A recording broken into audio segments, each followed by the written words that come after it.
Abran sus Biblias al... ¿Ibas a decir algo, Carmen? Abran sus Biblias al libro de Romanos. El Romanos está en el Nuevo Testamento. El primer libro del Nuevo Testamento es Mateo, luego Marcos, Lucas, Juan, luego sigue Hechos, luego sigue Romanos. Entonces Romanos es el libro número 6 del Nuevo Testamento. Vamos a estar en Romanos 3, 21 a 23. Romanos capítulo 3, versículos 21 a 23.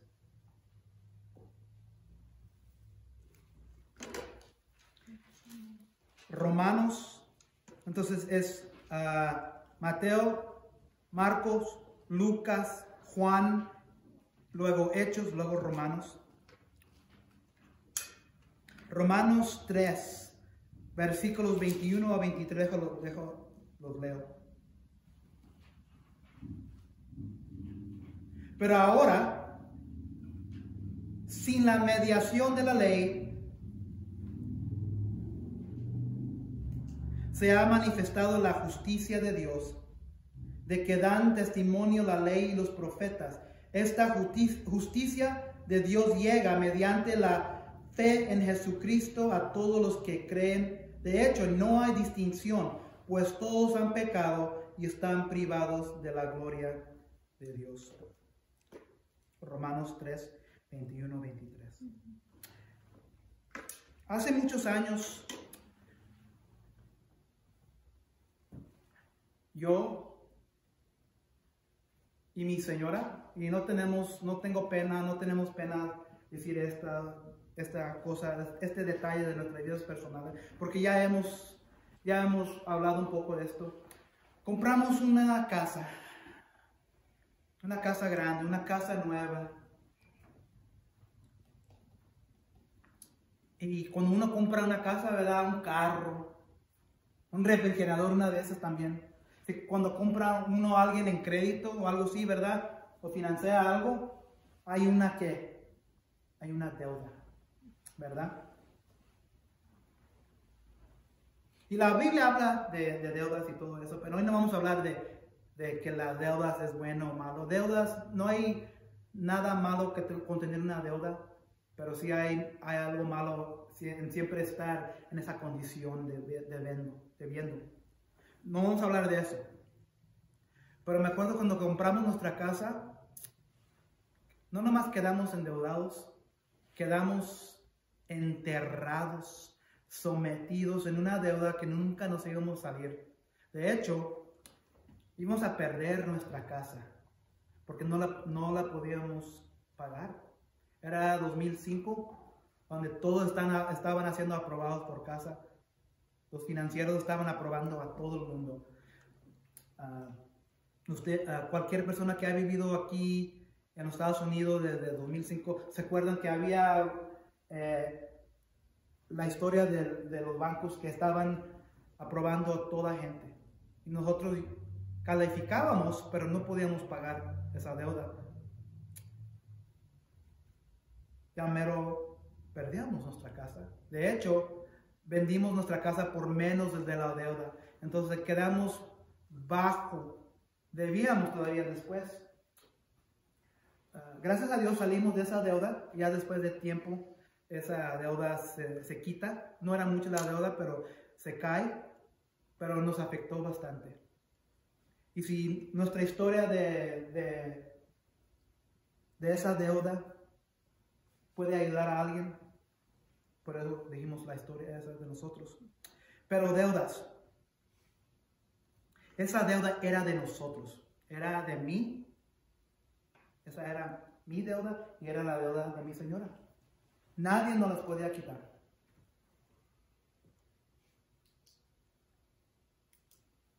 Hoy vamos a hablar de una deuda. He titulado el mensaje de hoy, antes de Cristo debería decir. Antes de Cristo, deuda de muerte, pero ahora fe en Cristo, justo eres. Antes de Cristo, tienes deuda de muerte. Pero ahora, y si miren aquí tengo comillas, ¿verdad? Porque vamos a hablar un poco de esto, pero ahora, fe en Cristo, justo eres. Hace varias semanas pasadas, comenzamos una nueva serie para este año 2022, llamada, a ver si la tengo aquí en la pantalla, Enseñanzas que transformaron el mundo. Y tengo todavía libros extras, que si alguien quiere una. Este libro habla y se llama Enseñanzas que transformaron el mundo. El autor se llama Miguel Núñez. ¿Y qué es este libro? ¿Y por qué estamos haciendo una serie sobre este libro? Primero, somos hispanos, somos latinos, americanos. Todos, la mayoría de cada uno de nosotros venimos del trasfondo católico. Cada uno de nosotros. Y como dije cuando primero comenzamos esta serie, lo que sale de estas predicaciones va a ofender. Te va a doler. Porque muchos de nosotros todavía traemos esos trasfondos católicos en nosotros, en ustedes. Y es difícil de dejar ciertas enseñanzas, ciertos pensamientos. Entonces, estoy usando este libro como una guía para que aprendamos como hispano, como latinoamericano, qué significa ser un hispano en la fe cristiana. Enseñanzas que transformaron el mundo, son enseñanzas que surgieron y que salieron de la Reforma Protestante. ¿Y qué era la Reforma Protestante? Todo comenzó con un hombre llamado Martín Lutero. ¿Quién ha escuchado de Martín Lutero? Martín Lutero era un monje, estudiando para ser un sacerdote católico. Y cuando comenzamos esta serie,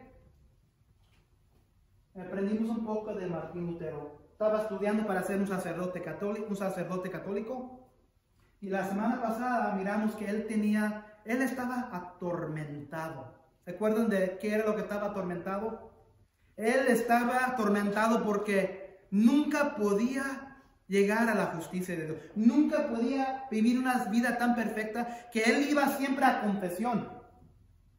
Al sacerdote, al padre. Y luego oraba por horas tras horas. Y tras horas, sabiendo que mientras estaba arrodillado, iba a ser difícil de pecar, pero el momento que se levantaba de la oración, ya sea después de horas, o que salía de la caja de confesión con el sacerdote, ¿qué es lo primero que hacía? Pecaba. Estaba atormentado. Dijo, ¿cómo puedo vivir así? Y se acuerdan que la última vez dijimos que alguien le había preguntado, ¿amas a Dios?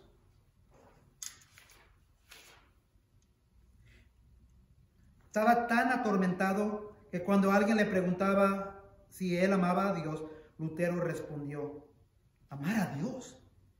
Yo a veces lo odio.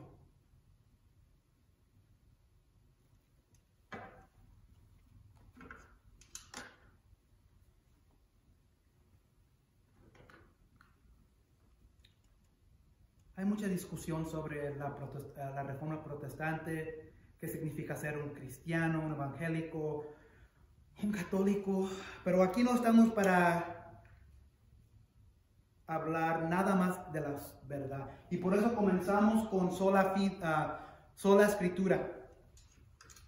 Una de las enseñanzas que salieron en la Reforma Protestante eran 5 cosas que salieron. Sola escritura, que es sola escritura. Solo la palabra, solo la Biblia. Sola fide, en eso estamos y continuamos hoy. Sola fide significa solo la fe. Sola gratia son términos latinos. Solo gracia. Solus Christus, solo Cristo. Soli Deo Gloria, Dios significa Dios, gloria, sola la gloria para Dios. Comenzamos con escritura, porque las escrituras que aprendimos de la sola escritura, la Biblia es la autoridad final o la corte de última apelación en todo lo que afirma o implica. Comienza todo y termina todo con la Biblia. Ninguna porción de la Biblia es asunto de interpretación personal y tradición no está sobre la Biblia. La iglesia no está sobre la Biblia. La Biblia, la palabra de Dios, es la autoridad final. La Biblia está sobre todo. Sobre el hombre, sobre la iglesia, sobre la tradición. Solo la escritura juzga a la iglesia y sus maestros y no al revés. Solo la escritura protege la revelación de Dios, la integridad del nombre de Dios y proclama la gloria de Dios. Luego hablamos de algo llamado depravación total. Esto es la inhabilidad del hombre corrompido para buscar a Dios. Como una laptop, una computadora que tiene un virus, y si compartes esa información con otra computadora, ¿qué le va a pasar a la otra computadora? Se va a enfermar con el virus, ¿verdad? Si alguien tiene el COVID y se acerca a esa persona sin protegerse, ¿qué va a suceder? Se va a contagiar. Adán fue contagiado con el pecado, corrompió a la raza de los seres humanos. Desde ese momento, ese virus ha contagiado a toda la raza humana y corre en nuestra sangre hasta este día. Hay una inhabilidad del hombre corrompido para buscar a Dios. Aprendimos que nosotros como seres humanos corrompidos, llenos de pecado, no buscamos a Dios. Podemos hablar de Dios, pero nuestro corazón es tan lleno de pecado corrompido que no lo buscamos, porque últimamente en las escondidas ahí estamos haciendo nuestras cosas egoístas para nosotros. El virus del pecado corrompe todo el hombre de no poder buscar a Dios y llegar al cielo. Y luego hablamos de algo llamado elección inmerecida. Y esto es algo difícil de entender, pero miramos que Dios escoge a sus elegidos, no el hombre. Es llamado, otro término que dijimos, es predestinación. Dios predestinó antes de la fundación del universo, de la creación del mundo, escogió a quién iba a salvar para su reino. Y eso miramos en Efesios 1. Y la semana pasada hablamos de la tormenta.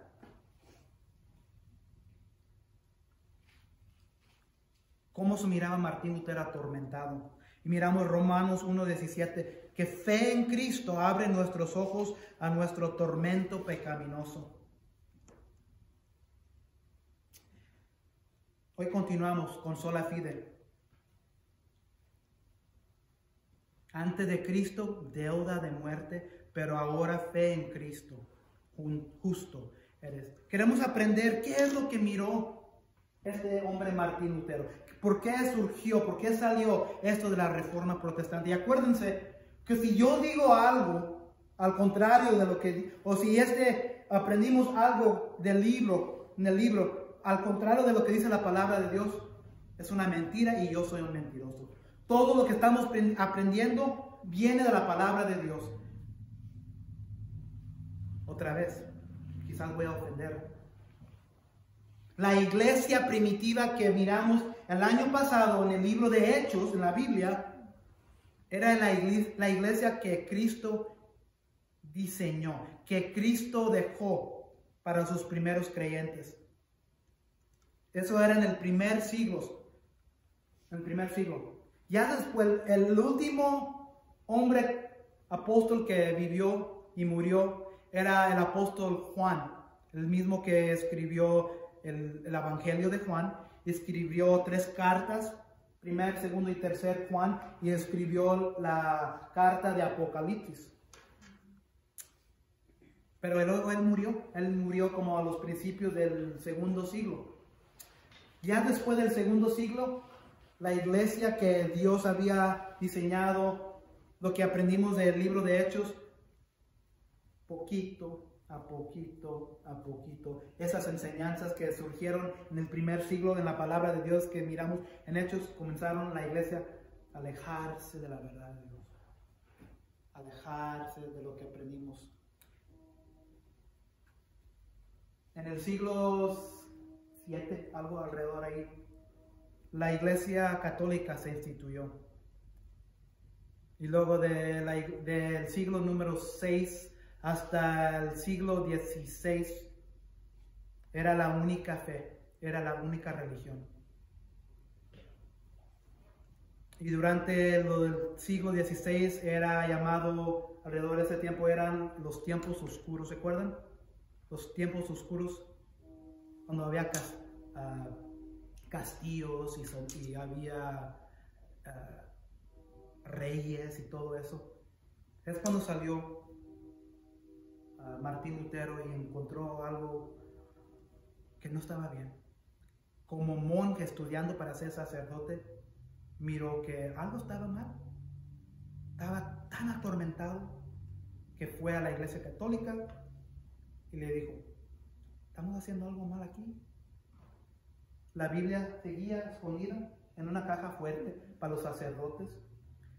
Y cuando hablaban a la gente común, sentados como ustedes, no se le hablaba en el mismo sentido que yo les estoy hablando a ustedes, que ustedes me pueden entender. ¿Qué idioma hablaban los sacerdotes? Latín. Si yo hablo francés, ¿me pueden entender? Si yo hablo quizás uno o dos, si yo hablo inglés, ¿me pueden entender? Quizás un poquito. Pero si yo hablo un idioma extranjera, ¿me van a entender? El pueblo, los que iban, la gente común, no nomás era gente común, pero eran pobres. No entendían nada. Un hombre en el púlpito diciéndole a la gente: hagan esto, porque esto es la verdad. No, si yo les digo: hagan esto, porque esto es la verdad, quizás tienen confianza en mí, ¿verdad? Pero eso es lo que estaba sucediendo. Se les abrió los ojos a Martín Lutero y se enfrentó con la iglesia católica. Y eso son las enseñanzas que salieron y surgieron. Pero esas son enseñanzas que hemos mirado que todo viene de la palabra de Dios. Todo esto ya estaba establecido en el primer siglo con la iglesia primitiva.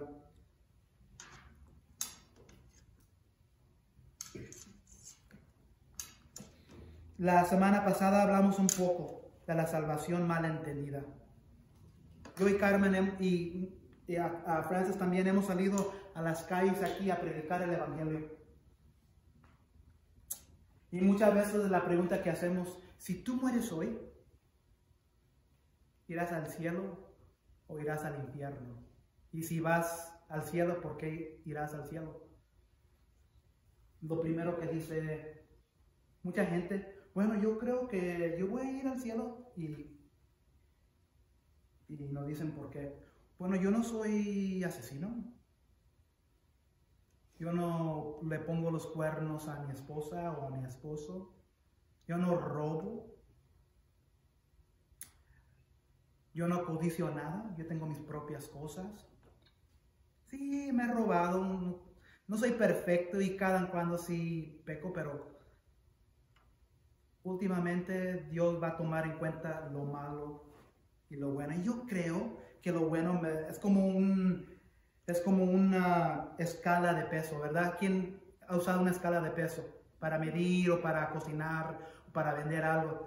Una escala. Y luego, entonces pensamos, la gente piensa que Dios va a usar una escala. Bueno, aquí está lo bueno y aquí está lo malo, y luego al último, cuando estemos en la presencia de Dios, a ver cómo, ahí va a estar Dios.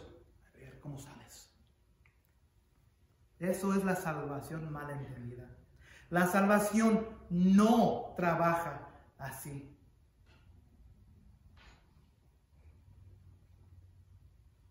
No es una escala de peso. Hoy vamos a hablar de otros conceptos que quizás son nuevos para ustedes. Y hemos hablado sobre este concepto y esta palabra antes, el evangelio. ¿Qué es el evangelio? Alguien que quiera decir, ¿qué es el evangelio.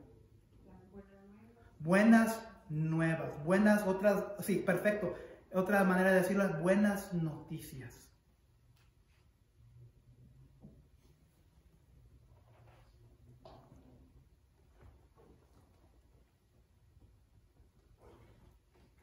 Vamos a hablar de otro concepto también, la ley. Muchas veces leemos en la Biblia la palabra la ley de Moisés, o Pablo habla de la ley.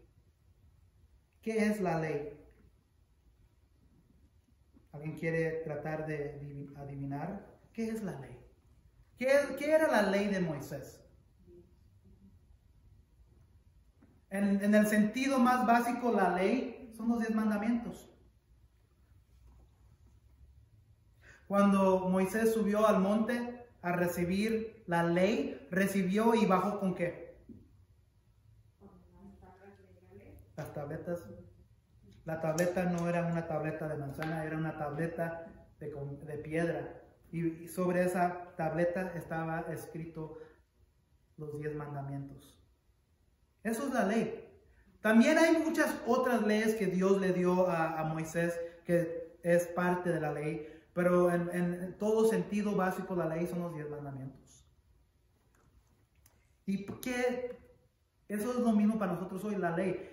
Pero le podemos añadir o agregarle algo más a la ley. La ley en el sentido para los judíos en esos días bíblicos, Antiguo Testamento, eran las reglas, eran las ordenancias para el pueblo judío, para observar, para honrar y obedecer a Dios. No deberías matar, no debes codiciar a la esposa de otra, no debes de codiciar al burro. ¿Saben que esa es una ley? No sé cómo le dicen en el Antiguo Testamento. No debes de tener otra imagen aparte de Dios. No debes adorar a ídolos. ¿Saben esas leyes? Entonces, esas son las ordenanzas que Dios le dio, la ley a Moisés. Y para nosotros puede ser ir a la iglesia. Son cosas para hacer. Eso es la ley. Leyes que Dios nos ha dado para obedecerlo, para mantener una vida piadosa. Para nosotros es ir a la iglesia, leer la Biblia, ir a un estudio bíblico, poder hablar y tener la imagen de un hombre, una mujer piadosa. Eso es la ley para nosotros. Pero como vamos a aprender, la ley nos salva.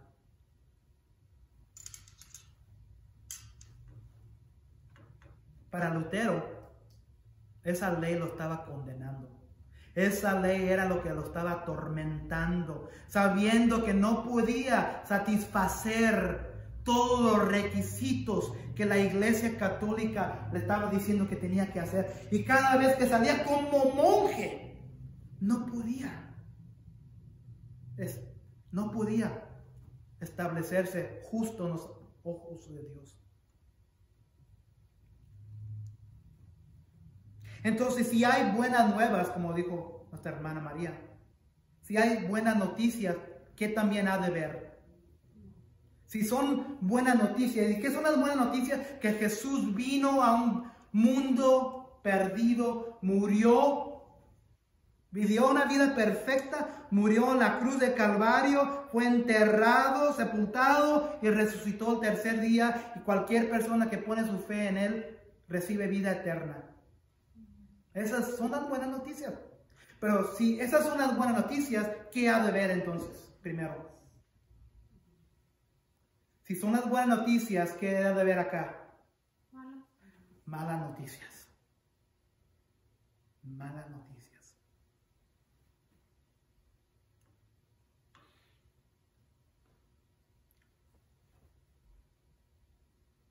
Voy a leer Juan 3:36. No tienen que buscar si no quieren voltear, pero voy a leer Juan 3:36. Estamos ahora hablando de las malas noticias. Juan 3:36. El que cree en el Hijo tiene vida eterna, pero el que rechaza al Hijo no sabrá lo que es esa vida, sino que permanecerá bajo el castigo de Dios. Déjale eso, la segunda parte de ese versículo. El que rechaza al Hijo, ¿quién es el Hijo? A Cristo. No sabrá lo que es esa vida, sino que permanecerá bajo el castigo de Dios. ¿Qué castigo de Dios está hablando aquí? Vamos a hablar un poco de Adán y Eva después. ¿Qué es lo que hizo Adán? Hicieron Adán y Eva en el huerto. Pecaron. ¿Y luego qué pasó al mundo? Fracasó. Adán y Eva eran nuestros representantes de seres humanos. Y el momento que comieron el mango, ya sea, no sé si era la sandía, o si era la guayaba, o si era una manzana, una naranja, nadie sabe qué era la fruta. ¿Qué es su fruta favorita de ustedes? Piña. ¿A quién tiene otra fruta favorita? A mí me gusta la piña también. Me gusta la fresa. Pero acuérdense que en Génesis, cuando Dios creó al hombre y la mujer, los creó perfectos, sin mancha, sin pecado. Pero cuando cayeron en el pecado, entró la mancha del pecado. Y ese es el virus que ha corrompido todo ser humano desde ese momento hasta hoy.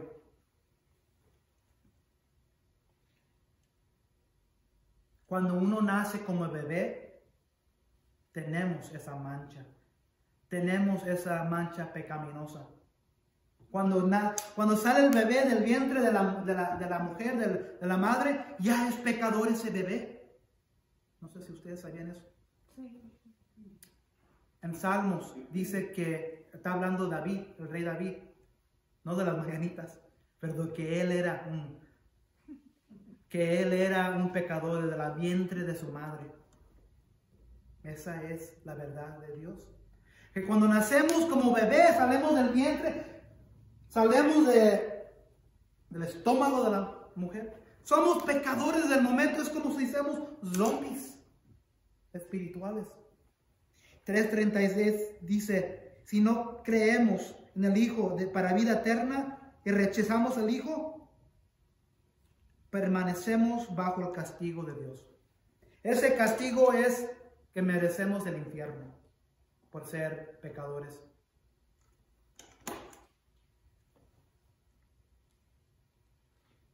Cada uno de nosotros, cuando nacemos bajo la ira de Dios. Ira. Dios tiene una ira a todos los que están perdidos. Tiene un amor. Por eso, como dice Juan 3:16, por tanto amó Dios al mundo que dio su Hijo unigénito, para que todo que a Él creera tuviera vida eterna.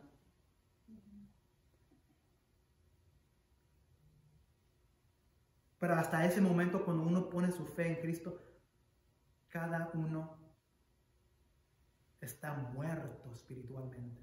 Podemos estar vivos físicamente, pero hay otra vida que no podemos mirar, es la vida espiritual. Esa ira o justicia de Dios nos condena a ir al infierno. Y si Dios no interviene, vamos al infierno. Sin la posibilidad de salir de allí. Y le voy a decir otra cosa. No hay purgatorio. No hay purgatorio. Hay un infierno, sí. Pero ¿qué es el purgatorio que muchos hablan? Es como, el mejor sentido que yo entiendo es, el purgatorio es un lugar donde va la gente por un rato y depende de lo que uno puede hacer en la tierra o lo que puedan hacer la familia, los familiares. Después pueden salir del purgatorio y Dios los restaura y los envía al cielo. Eso no existe. El purgatorio no existe. Hay un infierno y hay un cielo, y cuando vas al infierno es para eternidad. Y hay un cielo, y cuando vas al cielo es para la eternidad.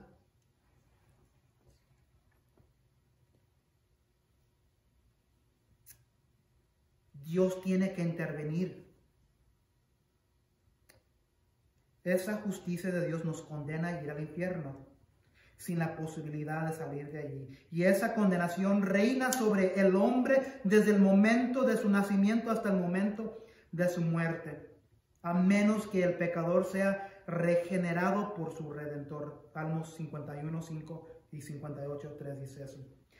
Antes de Cristo, bajo régimen de la ley, la gente vivía bajo la esclavitud del pecado, sin poder disfrutar la abundancia, sintiéndose presa de su propio pecado, y esa esclavitud le impedía incluso cumplir la ley de Dios.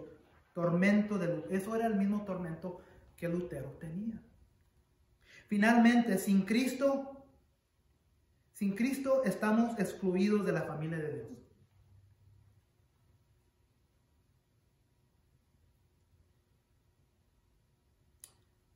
Hay un dicho que dice, todos somos criaturas de Dios, todos somos hijos de Dios. Otra mentira. En el sentido que Dios nos creó a nosotros, sí somos su creación. Pero dice en Juan 3, que el que pone su fe en Cristo, Dios le da el derecho a esa persona para ser hijo o hija de Dios. No todos somos hijos e hijas de Dios. Hay muchos que andan caminando aquí espiritual muerte, como muertos.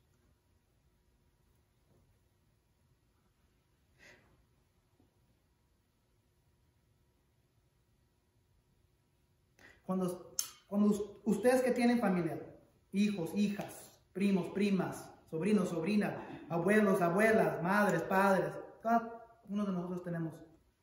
Cuando estamos en una familia, tenemos ciertos derechos en esa familia, ¿verdad?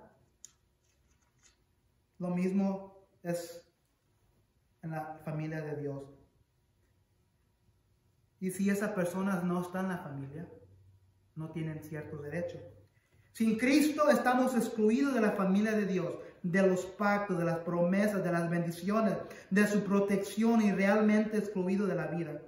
Porque estar en pecado es muerte espiritual. Estamos excluidos de Dios.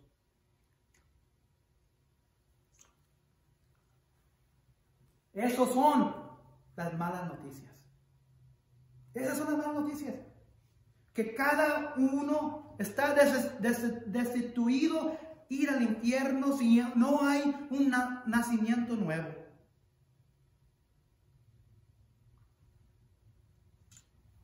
Ya que estoy aquí en Juan 3, había un fariseo que llamado Nicodemo y vino a visitar a Jesús en la noche, en la oscuridad, porque no quería que lo miraran sus compañeros fariseos, porque él era maestro de la ley, pero buscaba a Dios, buscaba a Jesús, pero todavía venía a las escondidas. Y Jesús le dijo, de veras te aseguro que quien no nazca de nuevo no puede ver al reino de Dios, dijo Jesús. ¿Cómo puede uno nacer de nuevo siendo ya viejo?, le preguntó Nicodemo. ¿Acaso puedo entrar por segunda vez en el vientre de su madre y volver a nacer? Jesús le respondió, yo te aseguro que quien no nazca de agua y de espíritu no puede entrar al reino de Dios, respondió Jesús. Lo que nace del cuerpo es cuerpo, lo que nace del espíritu es espíritu.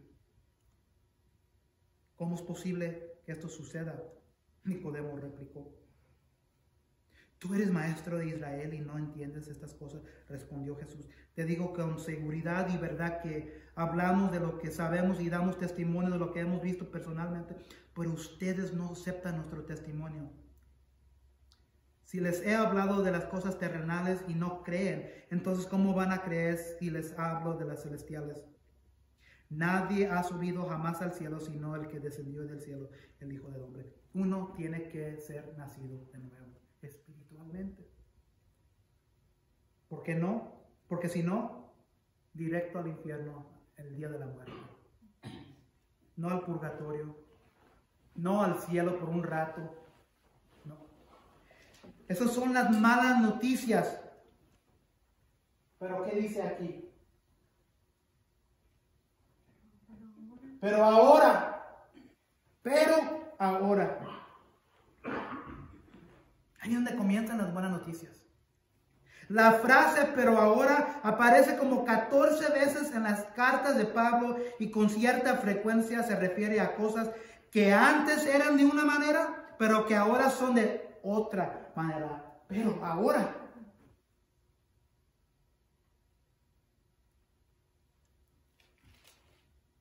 Y Romanos. Entonces, ¿qué es lo que marca la diferencia entre antes y ahora? La respuesta se encuentra en Romanos 3:21. La justicia. Pero ahora, aparte de la ley, la justicia de Dios.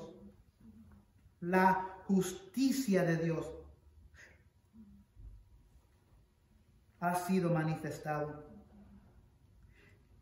La palabra justicia en el Nuevo Testamento puede hacer referencia a varias cosas diferentes. Una puede ser la justicia que se aplica a un juez como Cristo al destruir el pecado al final de los tiempos. Ese es un sentido,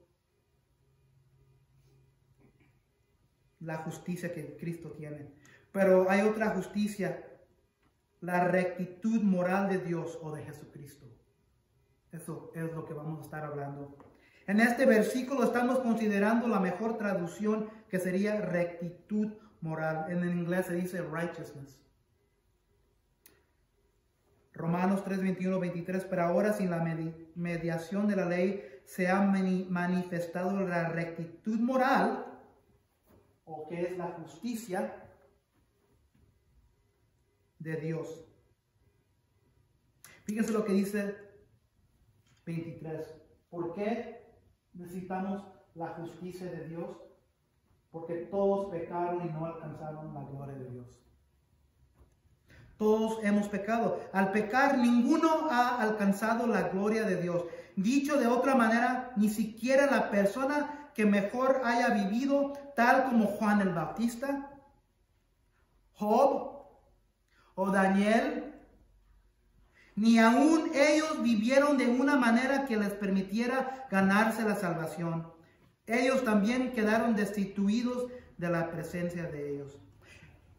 Job, Daniel, Pedro, Juan el Bautista, Santiago, todos los apóstoles, todos los discípulos de Dios, todos pecaron. María, como dije, voy a ofender, todos pecaron y nadie alcanza la gloria de Dios, nadie. Ni Joel Méndez, ni el Papa, ni el sacerdote, ni el pastor de esta iglesia.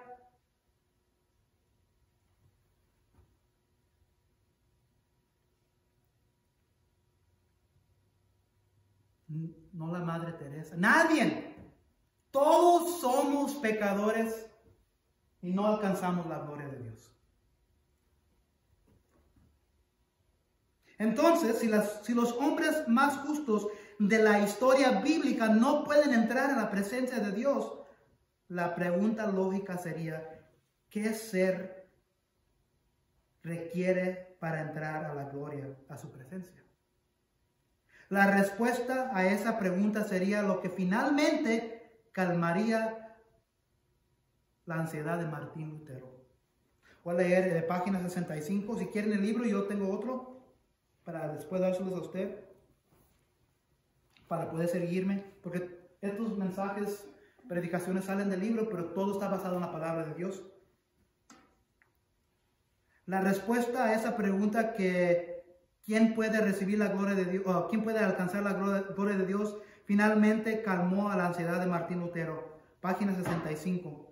Lutero entendió eso, que todos eran pecadores, y casi pierde la razón porque la idea de permanecer bajo condenación lo atemorizaba grandemente, pero a la vez que sabía que era imposible vivir una vida a la perfección que le permitiría entrar a la presencia de Dios. Finalmente, Lutero entendió que era posible tener un carácter moral perfecto para entrar a la presencia de Dios, pero que ese carácter moral perfecto no lo adquirimos a través de nuestras obras o santificación, porque ninguna de nuestras obras es perfecta para pasar al estándar de Dios, sino que esa rectitud moral proviene de Cristo, quien lo otorga por la fe puesta en Él. Por eso Romanos 3:21 dice: pero ahora, aparte de la ley, aparte de un sistema, aparte de la iglesia, aparte de ordenanzas, aparte de tradición, aparte de todo eso, va incluido en la ley. Aparte de la ley, la justicia o la rectitud moral de Dios ha sido manifestada.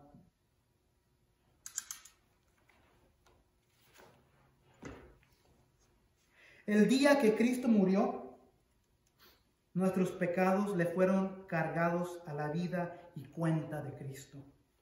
En teología, a eso le llamamos imputación. ¿Quién ha escuchado esa palabra? Estamos aprendiendo de términos, de palabras, frases nuevas. Imputación. ¿Qué es imputación? Imputación es una palabra que viene del latín, que viene de la palabra imputare, que significa cargar a la cuenta de otros. ¿Se acuerdan que comencé la predicación con la deuda que teníamos? Yo y mi señora cuando compramos nuestra casa y casi la perdíamos esa casa.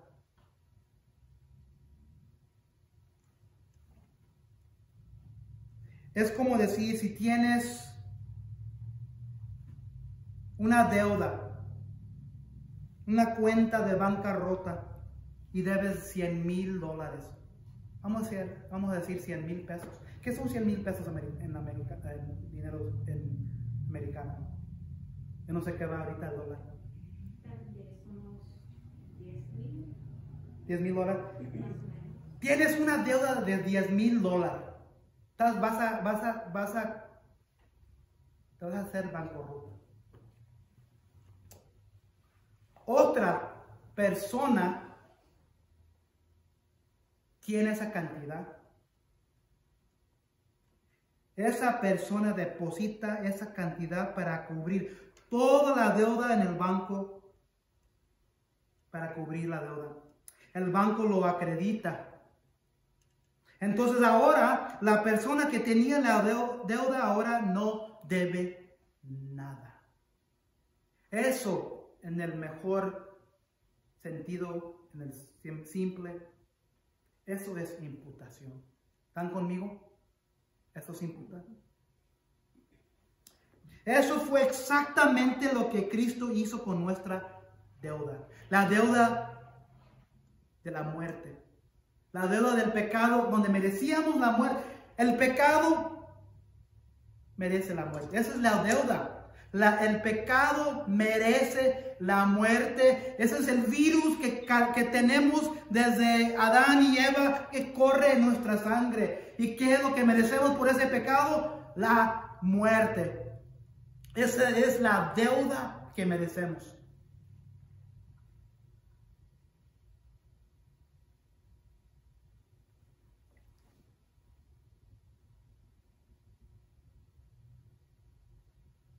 La persona que tenía la deuda ahora no debe nada. Eso es imputación.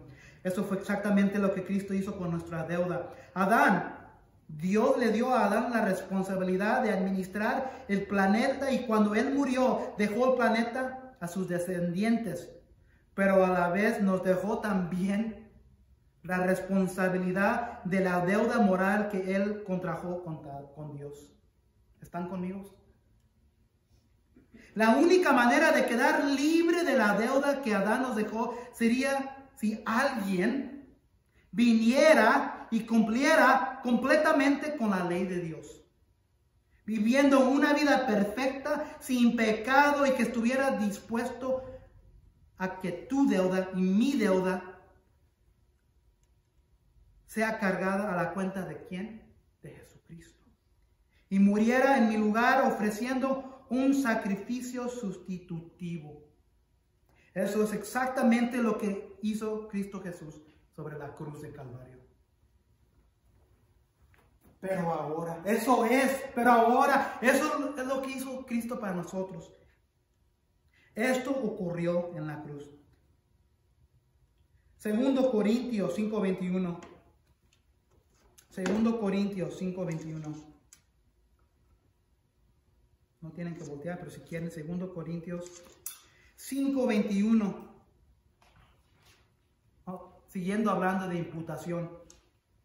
Al que no cometió pecado alguno, por nosotros Dios lo trató como pecador para que él recibiéramos la justicia de Dios. ¿Ven la imputación ahí? Otra vez lo leo. Al que no cometió pecado alguno. ¿De quién está hablando ahí? Al que no cometió pecado alguno. ¿Quién no cometió pecado? Jesús. Al que no cometió pecado alguno, por nosotros Dios lo trató como pecador. Dios, su Padre, Dios nuestro Padre, puso los pecados de nosotros, imputó la condenación, los pecados a Jesús. ¿Están conmigo?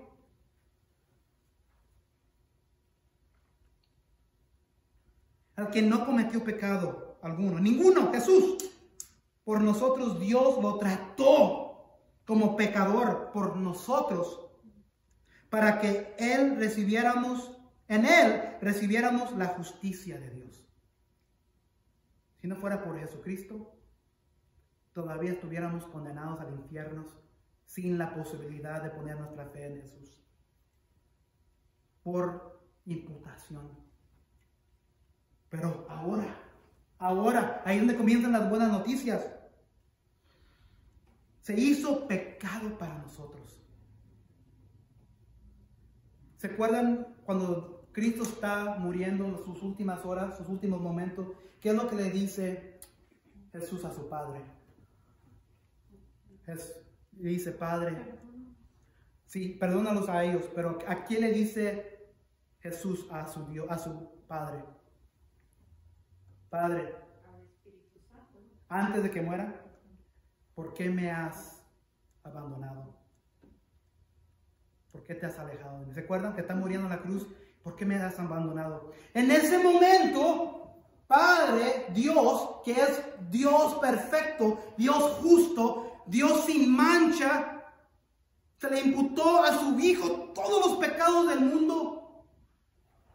A él, a su Hijo. En ese momento, como Dios es perfecto, santo, justo, blanco, sin mancha, miró a su propio Hijo, lleno de mancha, lleno de tu mancha. Imputó tus manchas sobre él. En ese momento, el Padre le dio la espalda a su Hijo.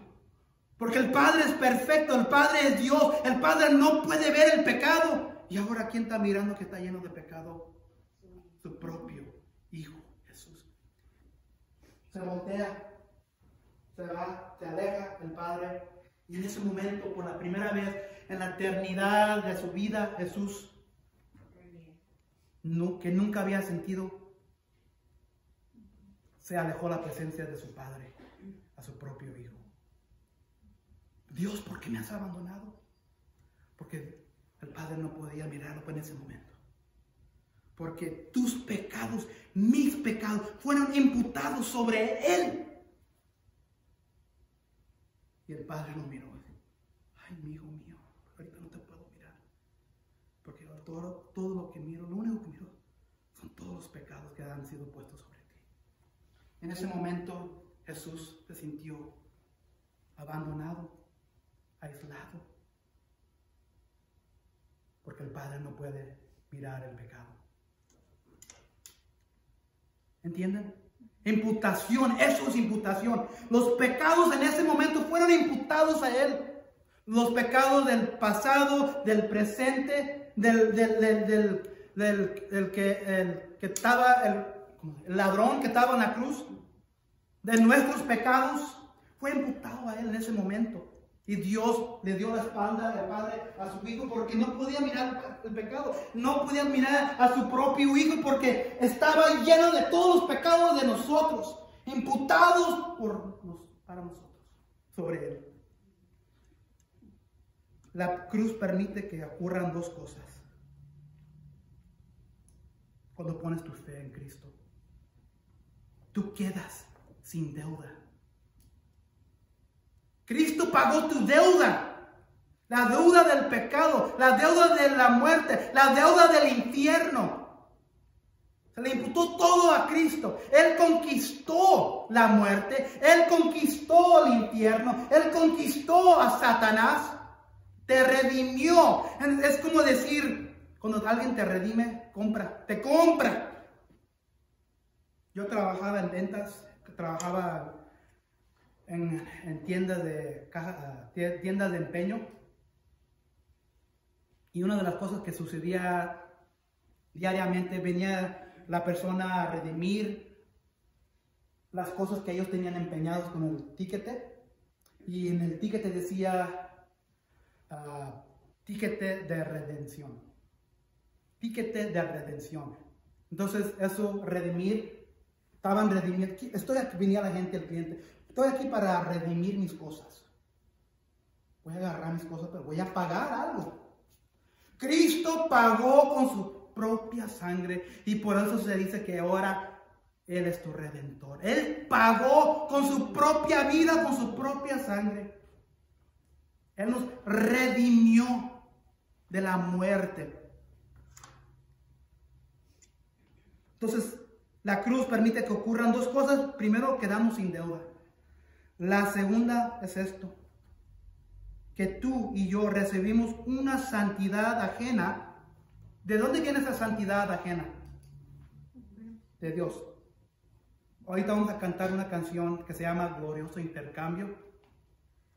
Recibimos una santidad ajena que viene de Cristo, que nos ha sido otorgado al creer en Cristo como Señor y Salvador.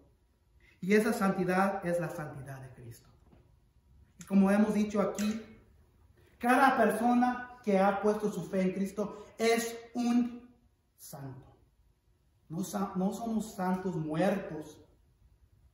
Si tú has puesto tu fe en Jesús, que Él te redimió del infierno, que Él te da vida eterna, que Él murió por ti, eres santo. Y cantamos y alabamos al santo, santo, santo. Entonces, tú recibes una santidad ajena que ha sido otorgado al creer en Cristo como Señor y Salvador. Y esa santidad es la santidad de Cristo. La canción dice así: ¿cómo puede ser que el bueno y el justo se hizo hombre y fuera a morir por el mal y el pecador? Como siendo yo su enemigo, el sufrimiento en mi lugar tomó en aquella cruz y cargó mi maldad sobre él. Su rectitud por la fe mía es.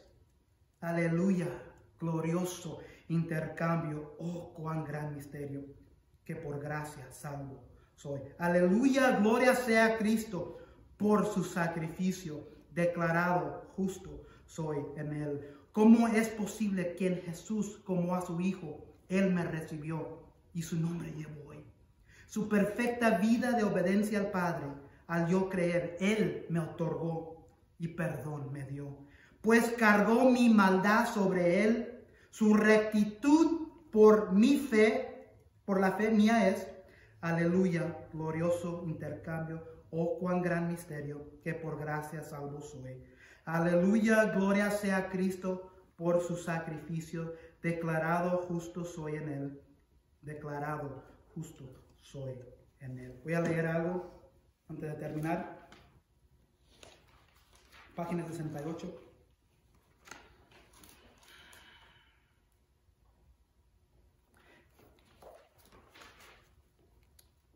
Quizás esta historia que escuché en una ocasión puede ayudar al lector a entender todo lo que estamos explicando. Había una vez un cantante extraordinario en el imperio de un rey. Ese cantante tenía un gran deseo de agradar al rey y de cantar para él. Y pensó que al ser el mejor cantante y como todo el mundo conocía su reputación, cuando se presentara a la puerta del rey, con toda seguridad lo dejarían entrar. Él se presenta, pero es rechazado. Entonces piensa que lo que ha ocurrido es que él no se presentó con ropa de la realeza. Por tanto, decide pasar largos años cantando y acumular suficiente dinero para comprarse un caballo digno de la realeza y ropas dignas de la realeza. En inglés, royalty. Después de años de realizar sus mejores esfuerzos y de ganar dinero a través de esos esfuerzos, él decide comprar las mejores ropas posibles y el mejor caballo, y luego ir a ver al rey vestido de gala y montado en su caballo blanco. Llega el día para visitar al rey, pero al acercarse al castillo, este famoso cantante se cae y se ensucia y se rompe sus ropas y el caballo se enloda. Él comienza a llorar porque sabe que si antes no lo habían rechazado, con más razón lo harían ahora. Cuando vuelve así a su casa, se va llorando y se encuentra con el príncipe, el hijo del rey, que le pregunta, ¿qué te pasa? ¿Por qué lloras? Y el cantante le explica lo que ha ocurrido. El príncipe era un hijo bueno, es Cristo. El príncipe era un hijo bueno y decide prestarle su capa y le dice, ponte mi capa, que ha de cubrir lo sucio. Pero además los soldados de mi padre saben a quiénes pertenece esta capa, y cuando ellos la vean desde lejos, lo reconocerán y abrirán la puerta y te llevarán hasta la presencia de mi padre. El cantante así lo hizo, y al llegar a la puerta, los soldados reconocieron la capa, y debido a ese solo hecho, ellos decidieron tomar al joven de la mano y llevarlo hasta la presencia del rey. Él pudo hacer eso porque el príncipe, el hijo del rey, le había prestado su capa. Llegó ante el rey no porque estaba limpio, sino porque la capa del príncipe cubría su sucia ropa. Así ocurre nuestra salvación. No llegamos limpios delante de Dios Padre el día del juicio, sino llegamos cubiertos por la santidad de Cristo, porque un día Cristo nos imputó o cargó a nuestra cuenta su santidad, habiendo ya Él cargado con nuestros pecados.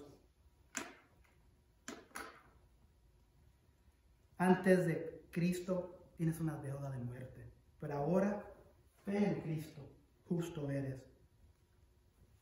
Para ser salvo, entrar a su reino necesitas confianza o fe en que la santidad de Cristo imputada a nosotros es lo único, sola fide o solo fe, que nos califica para entrar al reino de los cielos, y eso ocurre el día que te arrepientes de todo corazón, pidas perdón por tus pecados basado en el sacrificio de Cristo en la cruz, y le entregues tu vida a Dios y recibes la suya, la vida eterna que Él regala. Todo esto está resumido en el siguiente versículo, Efesios 2, 8 a 9.